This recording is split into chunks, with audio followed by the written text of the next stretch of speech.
আসসালামু আলাইকুম ভিউয়ার্স, আপনারা দেখছেন একটি অটো ভ্যান গাড়ির চার্জার। এটি একবারে নিউ চার্জার, নতুন অবস্থায় চার্জারটি লাইট জ্বলছে না। আমার কাছে নিয়ে আসছে, আমি চার্জারটি ঠিক করে আপনাদের দেখাবো চার্জারটির কী সমস্যা হয়েছে। একবারে নতুন, হয়তো আমি সিরিজ লাইনটি দিচ্ছি। যে আমার কিন্তু এসি কারেন্ট পেয়েছে, কিন্তু ডিসি সাইডে লাইন জ্বলছে না। আমার এসি সাইডে কারেন্ট পেয়েছে, কিন্তু ডিসি সাইডে লাইট জ্বলছে না। কী সমস্যা আমি আপনাদের মাঝে শেয়ার করব এবং সমাধান করার চেষ্টা করব ইনশাল্লাহ। এরকম একটা 100 ওয়াটের বল দিয়ে আপনার আগে ক্যাপাসিটারে চার্জ ফেলে দিবেন। দেখতে পাচ্ছেন আমি 100 ওয়াটের একটা বল নিয়ে ক্যাপাসিটারে চার্জ ফেলে দিলাম। এরকম সমস্যা হলে ভ্যারিস্টারের সমস্যা হয়, ফিউজের সমস্যা হয়, আইসি থেকে সমস্যা হয়, মসফেট থেকেও সমস্যা হয় এরকম, বা কোনো জায়গায় নুজ কানেকশন থাকলে চপারের এরকম সমস্যা দেখা দেয়। আমি এখন আপনাদেরকে মেপে দেখাবো কী সমস্যার জন্য নতুন চার্জারটি ডিসি সাইডের লাইট জ্বলছে না।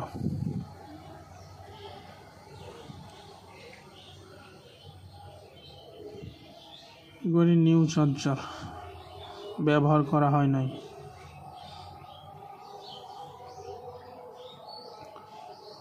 নতুন চার্জার কাস্টমার আমার কাছে ঠিক করার জন্য নিয়ে আসছে। আমি এখন মিটার দিয়ে আইসিটি মেপে দেখাবো আইসিটি ঠিক আছে কিনা।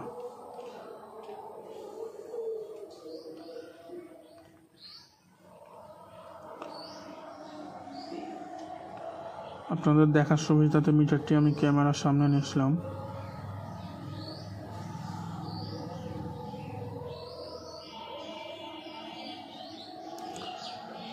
আমি ফিউজে রাখলাম, আমি আগে ফিউজগুলো চেক করব। বিপ সাউন্ডে আমি আমার মিটারটি রাখলাম। এখন আমি ফিউজটা চেক করবো যে ফিউজটা ঠিক আছে কি না। আমার মিটারের বিদ্যুতে আমার ফিউজ ঠিক আছে, আমার মসফেটও ঠিক আছে। আমি এখন রেজিস্ট্যান্স মাপছি, আমার রেজিস্ট্যান্সও ঠিক আছে, ফিউজ রেজিস্টর যেটা থাকে। এখানে আমি আইসি মাপছি, আইসিতে শর্ট আছে কি না। আইসি শর্ট থাকলেও আপনার ডিসি লাইনে বাল্ব জ্বলবে না। এখন আমি আইসিটি আরেকবার চেক করছি। একটা শর্ট থাকে, এখানে পয়েন্ট দেখাচ্ছে, এখানেও পয়েন্ট দেখাচ্ছে, এখানেও মান দেখাচ্ছে আইসির, এখানেও মান দেখাচ্ছে, এই পিনও মান দেখাচ্ছে, এই পিনও মান দেখাচ্ছে। পিনও আমার আইসিটি ঠিক আছে। আমার আইসিটি 3862 আইসিটি ঠিক আছে। এখন আমি দেখব আমার এখানে অনেক রেজিস্ট্যান্স আছে, রেজিস্ট্যান্সগুলো নষ্ট আছে কি না।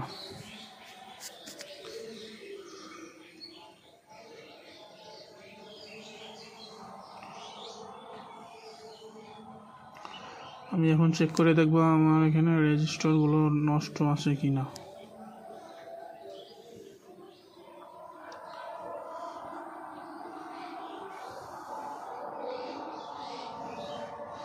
এই যে এখানে রেজিস্টরগুলো দেখতে পাচ্ছেন, এই রেজিস্টরগুলো নষ্ট থাকলে পাওয়ার লাইন দিয়ে ডিসি সাইডে লাইন যাবে না চপারে।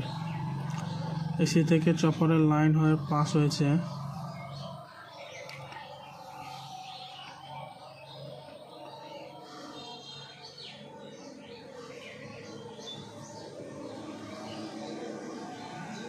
আমি আমার মিটারটি 20 মিলি ওহমসে নক করলাম, এখানে কোনো মান দেখাচ্ছে না, ও রেজিস্ট্যান্সে কোনো মান দেখাচ্ছে না। 1.5K রেজিস্ট্যান্স আছে এখানে একটি, যে দেখতে পাচ্ছেন সবুজ রঙের। এই রেজিস্ট্যান্সটি আমরা নষ্ট পাইলাম।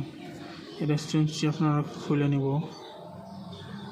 খুলে নিয়ে আপনাদেরকে মেপে দেখাবো রেজিস্ট্যান্সটি ঠিক আছে না নষ্ট আছে।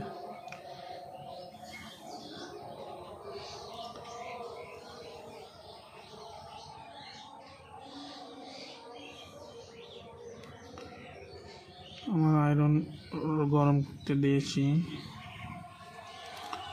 এই যে সবুজ রেজিস্ট্যান্সটি আমি তুলে নেব,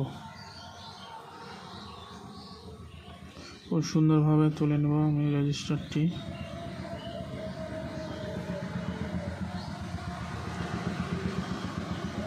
এই যে রেজিস্ট্যান্সি 1.5K রেজিস্ট্যান্সি নষ্ট হয়ে গেছে। অন্য একটি রেজিস্ট্যান্স আমি নিয়েছি, আপনাদেরকে মেপে দেখাবো রেজিস্ট্যান্সি মান দেখায় কিনা।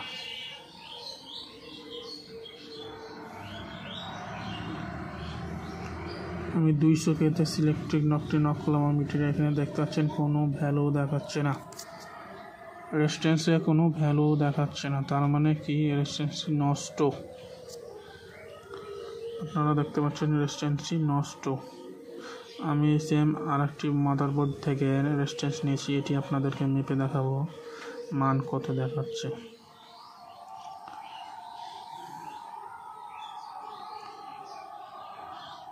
যে আপনারা দেখতে পাচ্ছেন 1640 ওহমস দেখাচ্ছে, 1.5K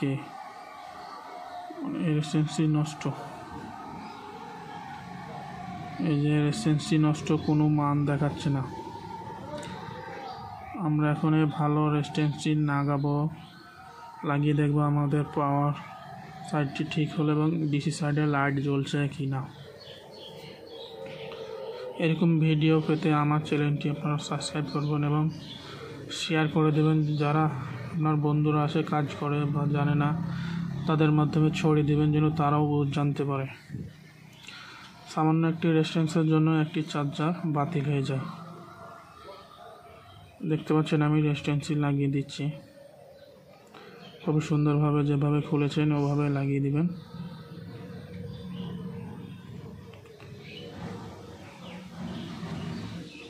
আপনাদের যদি উপকারে আসে ভিডিওটি, আপনারা একটি শেয়ার এবং একটি লাইক করবেন এবং আমার চ্যানেলটি সাবস্ক্রাইব করে পাশে থাকবেন।